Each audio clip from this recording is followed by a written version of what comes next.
The race is over, and it came to the absolutely stunning conclusion that we hoped and prayed for all the way through. Let's go through a lot of things, including the toxicity that is a hot topic right now, and I think it's worth addressing. Let's go.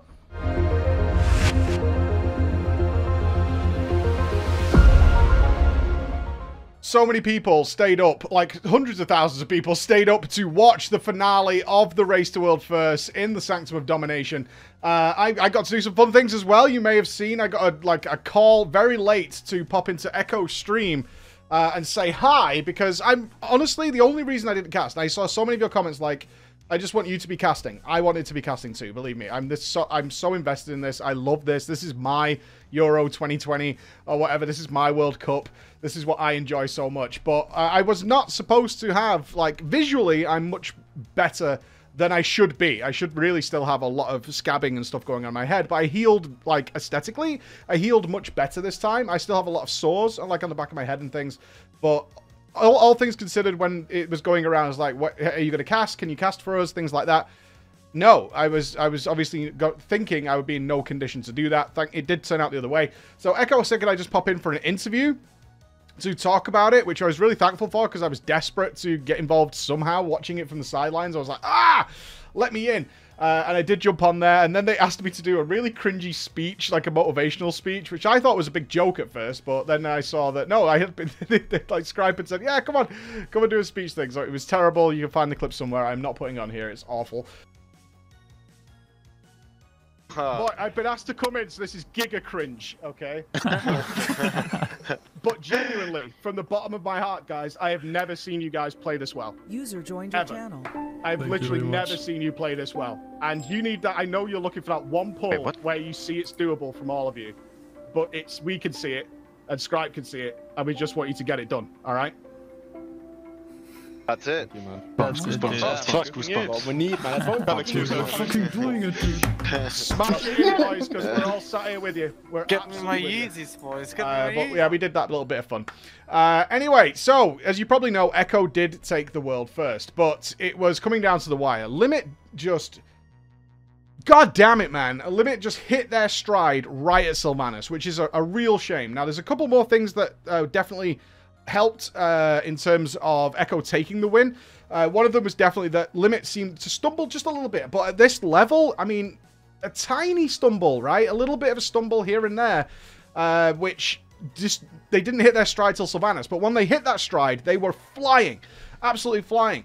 And anybody, and this is, we're going to talk about this more in the toxicity part, but when I tuned in to Limit's stream, you could see everybody's, oh, they're looking tired, you know, why aren't they replacing blah, blah, blah. And it's like, no, you're underestimating how good these guys are. And I had to go to sleep most of the time because they raided till like 5, 6 a.m. my time, and wake up and see that they gained like 10% on the boss. You know, things like that were happening because you can't count out the quality of these players, and especially when they're hitting their stride. It just kind of came a day or two too late, which is unfortunate. On Echo's side, they made a really... what I would have like been really freaked out by, which is they felt so comfortable and they hit their stride from boss 1 and maintained that. There was some definite 6-7 hour blocks where they were scrappy, but over the 13-14 hour raid day, they pulled it back and then got flying again. And certainly once they took the lead at like Painsmith, once they took the lead in the race, it was a different Echo. And I think that was the big firelighter for those guys. You could see a noticeable change in atmosphere on the stream for all of those players once they were back in front, because they haven't been in front since Eternal Palace. For most of those players, when they were raiding under the banner of Method, it's been that long since they've been in front. They've always been chasing Complexity Limit since then. And so once they kind of took the lead, the atmosphere switch was so noticeable that they just got better and better on an individual basis. And it was really interesting to hear from Scribe after the race was done that for him, it's all about the mechanical side. You know, he's always considered that if we would divide it into two, that the individual is much less than the overall strategy and the math that goes behind it. In terms of figuring out how do we kill this boss, and then eventually the players will do it. As long as we figure out the method, the recipe, so to speak, of how to cook the cake, then the cake will be made at some point. It'll happen, and it'll be perfect, and that'll be great. Whereas this time around, this raid did demand a lot more of the personal chef's flavor, which would be the individual players. And they added that little bit of thing that makes it stand out and made it a bit better. And he certainly walked away from this raid knowing that if you can get the players into their prime, the strategy just helps them go that bit further. And then they add the extra spice on top of it, which is really cool. But the strange decision they made was to take an entire day off progress raiding to do heroic splits. Now, Limit stuck to what would be considered to be the common sense, normal approach to doing split raiding. Now, I know some of you don't really know what split raiding is, but essentially, you break your team. So you have your team that is the 20 players really most likely to be in at the final boss, because every other boss doesn't matter. It's about the final boss. Now, you're probably going to do like 24 players, because there's going to be something that's not quite right, and if you fully invest into a set 20, then you get to the boss, and that composition, that class composition you've made for the raid isn't working out. You can't just have people sub in on the more superior class for that encounter and be 4 or 5 item levels behind. You can't do that. So as we saw with both guilds, Moonkins were so strong on that fight, and Arms Warriors, right? Now, Arms Warriors were being shit on pre-raid. Moonkins were claiming they were terrible, which was total bullshit. Hunters, again, were a big meme. Both guilds brought in the Hunters because they were their style of play, that what they can bring to the fight was so strong. So it was a good idea to make sure you've got that 24, 25 players, if not more, fully geared just in case. So what Limit did was the ordinary approach, which is standard and unsurprising, which is you give over one of your days for about 7 hours of this heroic split raiding, where you basically say, right, we'll take the Moonkins and we'll fill that raid with viewers. They call them helpers. They have all these names who can trade items off certain bosses. And what we want to have happen is we're going to fill this entire raid with either leather armor, whereas this is for the druids, for example, and hope that we kill the boss. That item drops for one of these players, and they go through extensively. They literally have another person who manages this split raiding composition and make sure everybody in that raid can trade those shoulders. Everybody's got something from the vault. Everybody has something from their previous week's raid. Doesn't matter. Everybody in that raid is able to trade that item should it drop. And by making the entire raid full of that kind of armor set, you're putting your odds on getting that item to be extremely high rather than normal kill. So that's what it is. Now, most times you're going to give about 7 hours to this, like half a day, and then get back to progressing, because you're not getting anywhere by just gearing anybody up. The old bosses can fall over and they can die.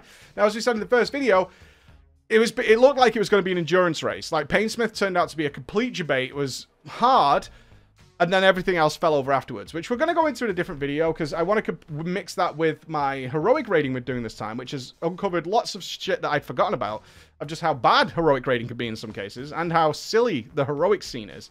We'll talk about that in a different video. Echo decided to go even further with their split. So instead of doing like one druid run, they did multiple druid runs, and they spent the entire progress day, like the balls and comfort they were in at that moment, to say, we don't really care if the next 2 bosses fall over while we're doing this. We've got some time. The last boss is more than likely going to be up for a day or 2 at least, you know, compared to everything in the past. So we have time to do this. And they gave 13 to 14 hours to doing their split raiding to get every scrap of items they can get. It doesn't always work. Of course, you still have to have the items to drop. But ultimately, it gave Echo like a 1.5 item level advantage, which is enormous when you're talking about a boss that ended up being a massive DPS check. It gave them that advantage. And I think this might become the standard to do something like this. It's like, let's just take our breath here. Certainly when you've got these 2 guilds that are so far ahead of everybody else, the gap between the monsters that are Big Dumb Guild, Method, Version, fucking Pieces, that gap is still large, and they have enough freedom and time to make that kind of decision and say, let's make our guys as strong as humanly possible with everything we can get our hands on and go and do it. Horrible for the casters, though. I apologize to the casting team who had to cast splits for the entire day. That's not a fun day. That's really not a fun day. I would have tried to piece out on that. That's for damn sure. But it paid off in the end. Ultimately, what we saw was Limit dig deeper than I've seen any guild in the world ever in any world first race. Like, I've seen the guys dig deep many, many times and really sort of scrounge for that last ounce of push. But Limit raided till 3:30 a.m. on their reset night, knowing probably deep down, that if they did not kill it that night, so that would have been Monday night for USA and for everyone else, They did not kill it. The reset was going to happen because it happens on a Tuesday in the US. And it would be over at that point regardless. So one of two things was going to happen. Either Echo were going to clear it because they don't get their reset till Tuesday, or the servers will reset. This is a DPS check. They're going to get all their vaults. They're going to be able to do split runs if they want to. They're going to be able to re-clear the entirety of Mythic.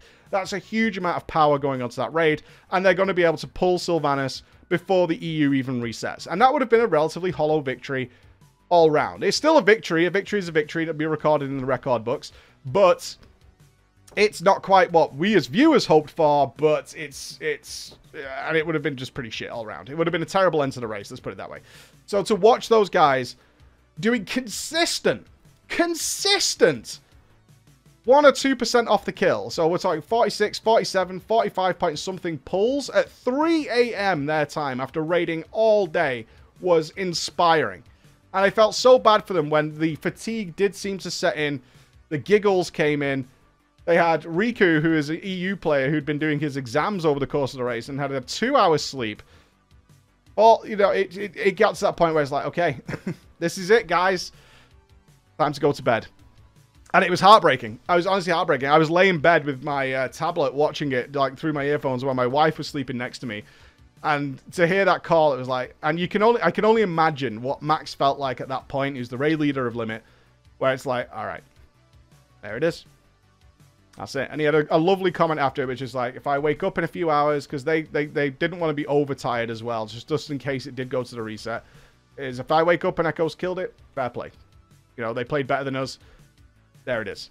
What did we actually see happen after that is, as that was going down, a couple of hours later, Echo did get up and start streaming. They killed it within like 2 hours. In what was the cleanest, most technically precision perfect pull of a final boss world first boss kill I have ever seen in my life. It was poetry. For a WoW nerd, it was absolute poetry. I know you think I'm exaggerating, but that's what I see. Noggy right, man. Noggy right, man. Noggy right. I'm on my queen. Watch out, watch out. Snowboarding.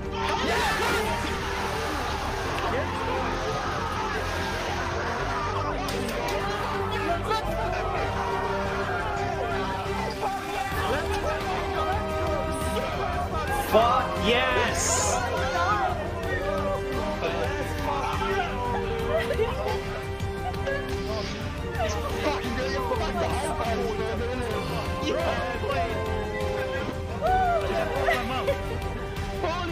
Genuinely, to finish that fight so clean, no deaths at all. And they looked a little scrappy up until they hit their stride. Like, they had a good 6 or 7 pulls where they were not quite hitting phase 3.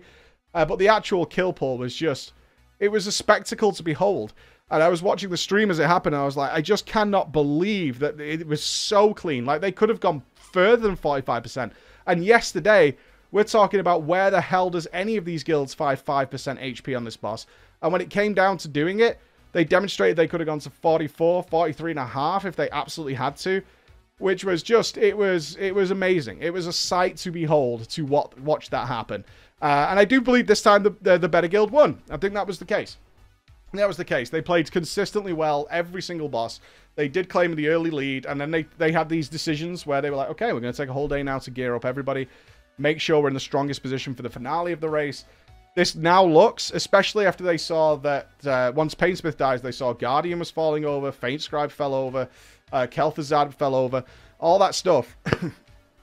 That this probably is not going to go to the reset. And if it does go to the reset, we've lost. So they just decided to take their time, take the pressure off. And they even did splits, which it was kind of worrying, is they did a split run before they started raiding on the day of the kill, even though limit's at 45.4%, and when the boss dies at 45, they're looking for 0.4%. Stick to the plan. The plan is we need to go and get our warrior a weapon and a trinket. We've got to go and do that. Let's make it happen, then we'll get going. We have to stick to the plan, which is something they learn, and this is the great thing about the race, is learning from past things. Like we saw with Sidenathrius. Sidenathrius was definitely going to die, Limit was going to pick it up, and Echo felt they couldn't do their splits. They had to get in there, which is potentially what they now view as a massive mistake. We should have gone and done our splits.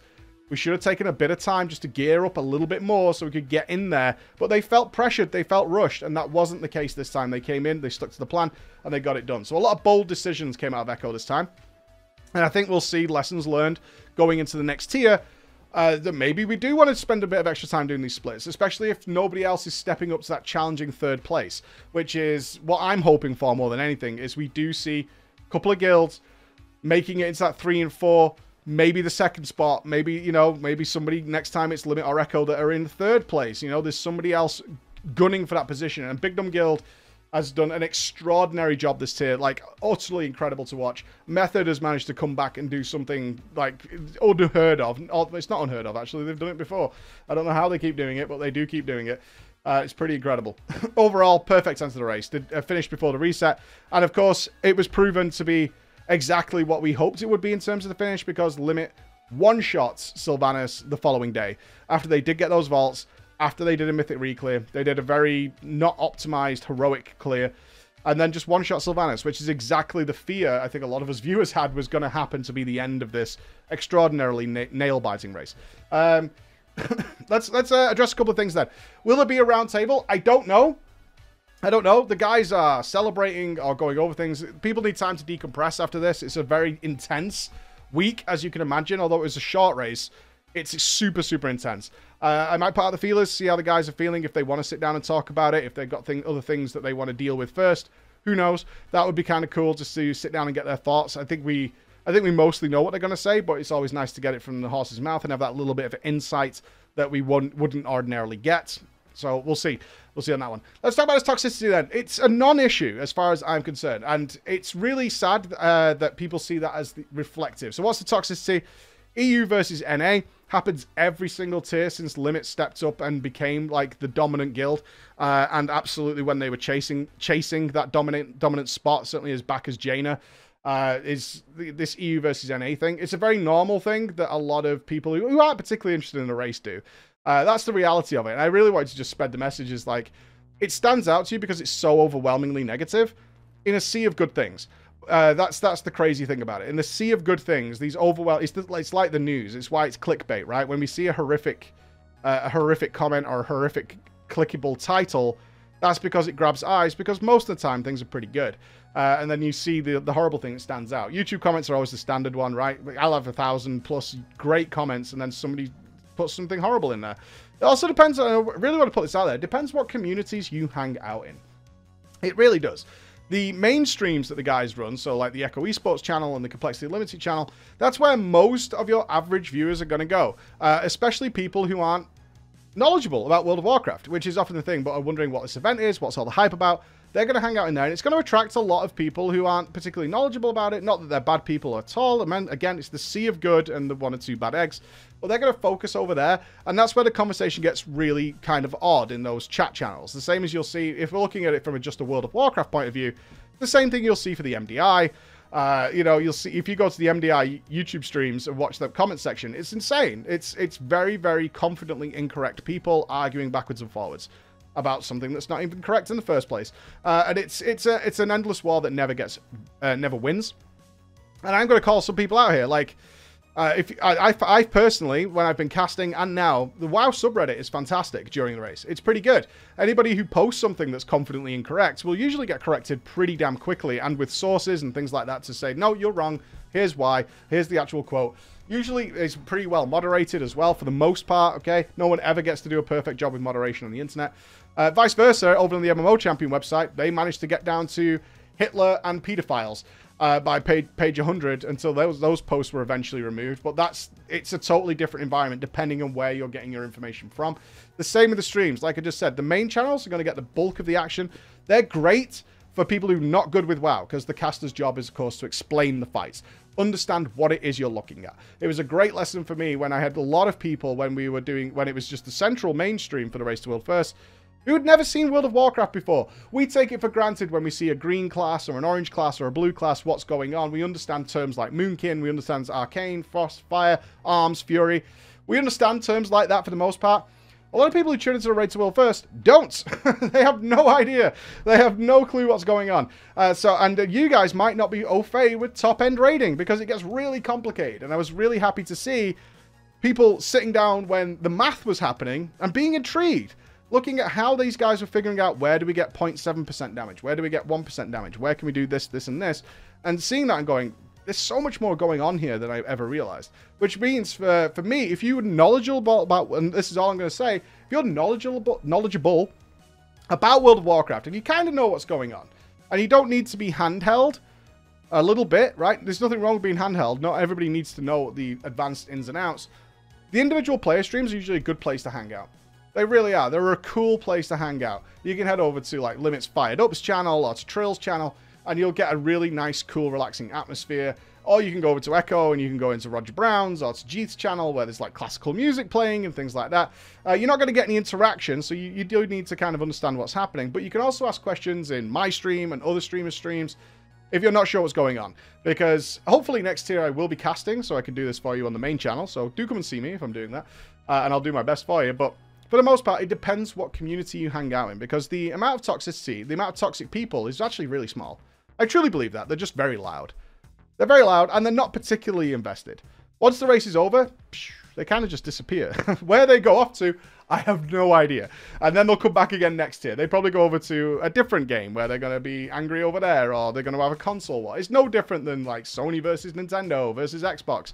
It's no different than that. It's a pointless, useless argument.